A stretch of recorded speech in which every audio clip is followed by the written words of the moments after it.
अस्सलाम वालेकुम जी फ्रेंड्स। आज का जो हमारा टॉपिक है वो है मल्टीप्लिकेशन लॉ। ओके, ये हमारा आज का टॉपिक है जो चूँकि हम लोगों ने एक सीरीज स्टार्ट की हुई है प्रोबेबिलिटी एंड स्टैटिस्टिक्स की। ओके, तो इस सीरीज़ में आज का जो हमारा लेक्चर नंबर है वो लेक्चर 34, 5, 6। तो आज का जो हमारा टॉपिक है वो है लेक्चर नंबर 38 का A part, multiplication law. Okay, last videos में हमने इन तमाम टॉपिक्स पर बात कर चुके हैं। ये देखने हैं फर्स्ट लेवल प्रोबेबिलिटी के वाले हैं। ओके, इनकी जो लिंक्स होंगे वो इंशाल्लाह रहमान आप लोगों को डिस्क्रिप्शन में मिल जाएंगे। ओके, तो आज का जो हमारा टॉपिक है वो है ए पार्ट मल्टीप्लिकेशन लॉ। तो आइए स्टार्ट करते हैं। बिस्मिल्लाहिर्रहमानिर्रहीम सल्लल्लाहु अला मुहम्मद सल्लल्लाहु अलैहि वसल्लम। सबसे पहले हम इधर स्टेटमेंट देखते हैं। इतने देखें, if A and B are any two events defined in a sample space then. सबसे पहले हमें ये पता चाहिए कि इवेंट्स किसे कहते हैं। ओके, अगर आप मल्टीप्लिकेशन लॉ वाले टॉपिक पर आ गए हैं तो आप लोगों को यकीनन पता होगा इवेंट्स किसे कहते हैं और सैंपल स्पेस किसे कहते हैं। यानी कि जब इवेंट्स को मिला देते हैं, जमा कर देते हैं, सम अप कर देते हैं, तो हम उसको सैंपल का नाम देते हैं। उस सैंपल को हम ऐसे डिनोट करते हैं या फिर उसको हम इस तरह भी डिनोट कर सकते हैं। ओके हो गया। तो अब देखें कि if A and B are any two events defined in a sample space then probability A intersection B is equal to probability A multiple. ये इधर मल्टीपल आना था, ये ओके मल्टीपल हो रहा है ये या cross multiple B given that A. Okay, provided probability is equal not to zero.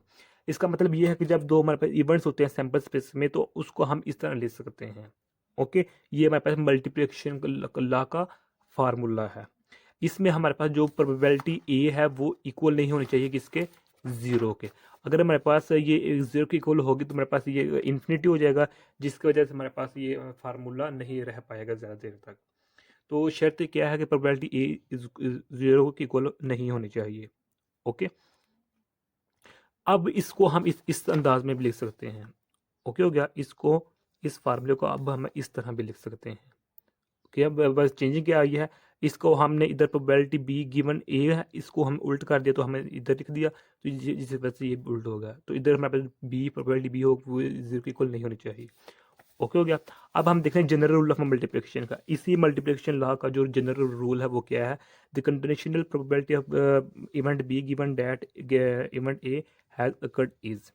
ये मेरे पास जनरल रूल है, यानी कि ये जो जनरल फार्मूला है इसी फार्मूले से हमने लिया हुआ है।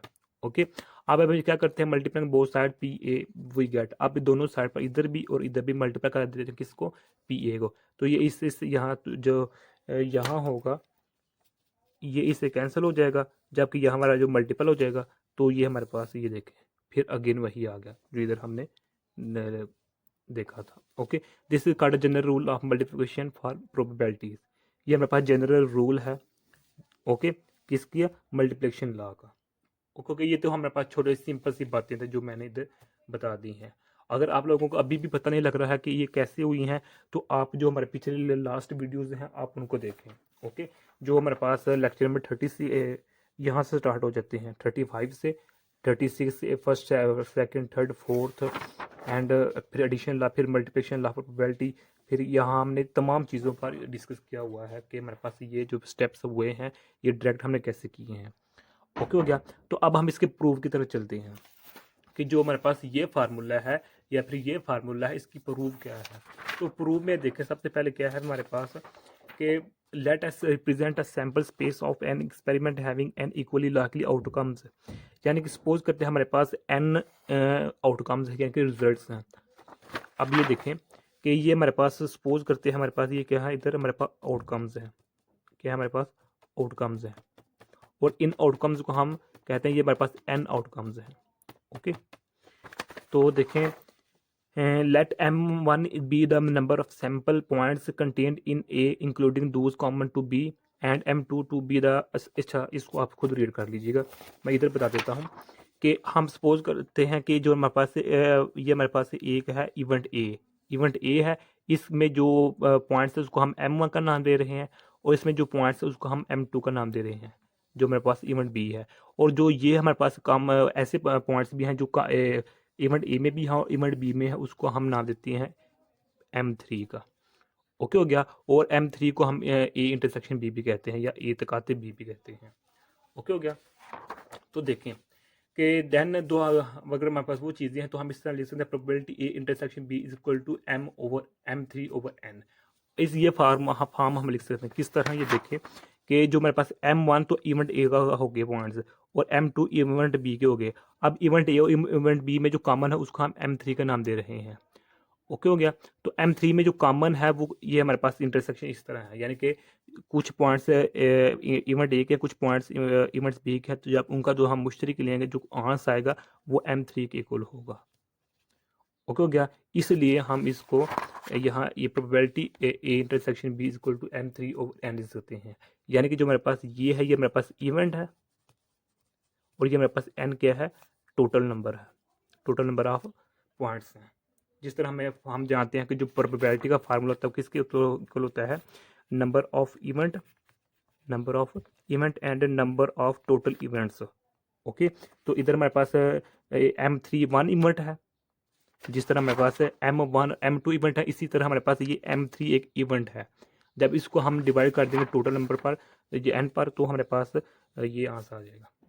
तो द फ्रैक्शन M3N में बी रिटर्न। अब इस फॉर्म को हम इस तरह लिख सकते हैं, ये देखें इसकी जगह हमने ये देखें इस तरह लिख लिया है, ये M3 है, M3/N इसको हम इस तरह इसको हम मल्टीप्लाई कर देते हैं M1 के साथ भी और M1 ऊपर नीचे। तो हम क्या करेंगे, M3 है, ओके, तो इसको हम M1 लिख लेंगे और ये M1 इधर ही रहेगा और ये N इधर आ जाएगा। तो ये इसको हम इस तरह भी लिख सकते हैं। तो ये देखिए इस तरह लिखा हुआ है। तो अब देखें जो हमारे पास M3/M1 है, इसको हम ये जो M1 ये वाली चीज़ इसको हम ये मेरे पास किसकी इक्वल है, ये मेरे पास प्रोबेबिलिटी ए इवेंट ए की इक्वल है। अब ये प्रोबेबिलिटी इवेंट ए की इक्वल किस तरह है कि हम जानते हैं कि जो मेरे पास प्रोबेबिलिटी ए है ये किसकी इक्वल होती है, यहाँ होना चाहिए नंबर ऑफ इवेंट ए, तो इधर होना था number of event total events. तो अब देखें जो हमारे पास नंबर ऑफ इवेंट क्या है, इधर ये M1 है, इधर M1 है, तो टोटल नंबर ऑफ इवेंट्स की इसमें क्या है, N है। तो ये किसकी फॉर्म बन गई, किसकी इक्वल है, MA की इक्वल है, PA की इक्वल है। तो इसलिए हम इधर कह रहे हैं कि M1/N किसकी इक्वल है, PA की। अब ये देखें M3 ओवर जो हमारे पास M1 है ये किसके इक्वल है, ये हमारे पास इक्वल है प्रोबेबिलिटी B गिवन A, इसके इक्वल है। अगर आप लोगों ने हमारे जो लेक्चर है लेक्चर नंबर 37 का ए पार्ट, अगर आप लोगों की ये कंडीशन प्रोबेबिलिटी आती है तो आप लोगों के लिए आप ये समझना बिल्कुल ईजी है। ओके, इस चीज़ में कंडीशन प्रोबेबिलिटी हम इसी चीज़ को स्टडी किया हुआ है, आप इधर से देख सकते हैं। फिर भी मैं इधर में हिंट दे देता हूँ कि जो हमारे पास प्रोबेबिलिटी इवेंट बी गिवन ए वो इक्वल होती है M3/M1 के। ओके हो गया। और ये फॉर्म कैसे आई है, इसको हमने लाने के लिए इसको हम इधर ऐसे भी लिखते हैं इवेंट मल्टीपल, ये हमारे पास प्रोसेस होता है, इसके ज़रिए से हम ये फॉर्म लेकर आते हैं। अब मैं डिटेल में नहीं जाना चाह रहा क्योंकि वीडियो लंबी हो रही है, जिसकी वजह से मैं डिटेल में नहीं जाना चाह रहा। ओके हो गया, चलिए मैं कर ही देता हूँ। देखिए अब प्रोबेबिलिटी इवेंट एक इसका जो आंसर क्या निकाला था, ये निकाला था हमने M1/N, ये निकाला था, आगे मल्टीपल है। अब इसका क्या आंसर है, अब इसका आंसर देखें क्या है हमारे पास, इसको हमने इक्वल आना है M3/N, ये इक्वल आना है। अब यहाँ क्या आना चाहिए, प्रोबेबिलिटी इंटरसेक्शन है। अब इसमें देखिए कॉमन चीज़ें क्या हैं, कॉमन जो ए में हो और बी में भी हो, जिस तरह हमने पीछे भी बताया था जो ए में और बी में कॉमन है वो M3 है। ओके, तो इधर प्रोबेबिलिटी सा लिखा हुआ है, इसका मतलब क्या हुआ, इधर M3 होगा ओवर N होगा। ओके, सॉरी इधर गलती होगी, चूंकि हमारे पास फार्मूला होता है वो हमारे पास होता है, फार्मूला ये होता है कि B/A, ये फार्मूला इसकी इक्वल है प्रोबेबिलिटी B इंटरसेक्शन B, तो ये प्रोबेबिलिटी A, ये हमारे पास एक्चुअली फार्मूला है। चूंकि हमने ये टर्म निकालनी है तो हमारे पास जो आंसर आएगा वो ये ऐसी इस तरह ये फार्मूला होगा। ओके, अब इसका आंसर क्या है, इसका जो हमारे पास आंसर आया वो क्या है, ये है आंसर, और इसका आंसर क्या है, तो ये हमारे पास चूंकि डिवाइड हो रहा है तो इधर M1/N है। तो जब इसको हम सोल्व करेंगे, इस चीज़ को हम सोल्व M3 ओवर n, तो ये ऊपर जाकर क्या उल्ट जाएगा, तो ये n से कैंसिल, m3 ओवर m रह जाएगा। ओके हो गया। तो ये सिंपल सी बात थी। तो अब इधर हमने ये लिख लिया, तो इसलिए हम इस फॉर्म को इस फॉर्म में इस तरह लिख सकते हैं। ये देख रहे हैं, प्रोबेबिलिटी ए इंटरसेक्शन बी को हम इस फॉर्म को इस तरह लिख सकते हैं। किस तरह लिख सकते हैं ये हमने बता दिया है इधर। और अगरचे वीडियो लंबी बन चुकी है, लेकिन मैं उम्मीद करता हूँ आप लोगों को इस वीडियो की समझ आ गई होगी। तो इसकी जो प्रॉपर डेफिनेशन है वो ये लिखी हुई है, आप यहाँ से रीड कर सकते हैं। जज़ाकल्लाह खैर, अपनी दुआ में याद रखिएगा। अस्सलामु अलैकुम वरहमतुल्लाहि वबरकातुहू।